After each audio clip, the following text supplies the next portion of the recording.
अमानुषिक भावे बंधा अवस्था दुई गोरु उद्धार गाड़ी जबत करी तदंत जारी रखिछि पुलिस। मयूरभंज जिला करंजिया अंचल में गोरु चालाण को नहीं एक चांचल्यकर घटना सामना को आसी।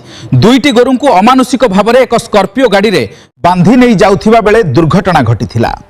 घटना परे गोरु माफिया माने गाड़ी छाड़ी फेरार हो जाइथिबा बेले पुलिस दुईटी गोरु को उद्धार करने सह गाड़ी को जबत करी तदंत आरंभ करिछि। सूचना अनुसार गतकाली राति प्राय 12टा समय केरकेरा अंचल एक स्कॉर्पियो गाड़ी रे दुईटी गोरु को नहीं जाउथिबा बेले रास्ता कड़े दुर्घटना घटिथिला।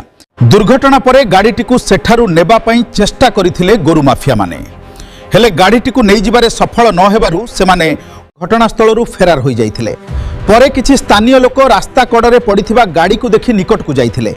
सेठारे सेमाने देखिथिले जे गाड़ी भितरे दुईटी गोरु को अत्यंत अमानुषिक भाव में बांधी रखा जाइछि। तुरंत एनेई करंजिया पुलिस को सूचना दिया जाइथिला।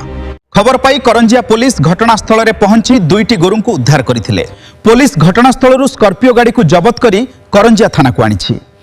गाड़ीर मालिक एवं गोरु चालाण रे संपृक्त थिबा व्यक्ति माननकु चिन्हट करिबा पई पुलिस तदंत जारी रखिछि। किसी प्रकार अनुष्ठान किंबा व्यावसायिक विज्ञापन पई आम सहित जोगाजोग करंतु एवं आमे आपणकु आपणकर व्यवसाय बढ़ाइबारे सहाय्य करिबु। जोगाजोग ठिकाना STV news Odisha 24 Karanjia PWD छक मयूरभंज 9853034594।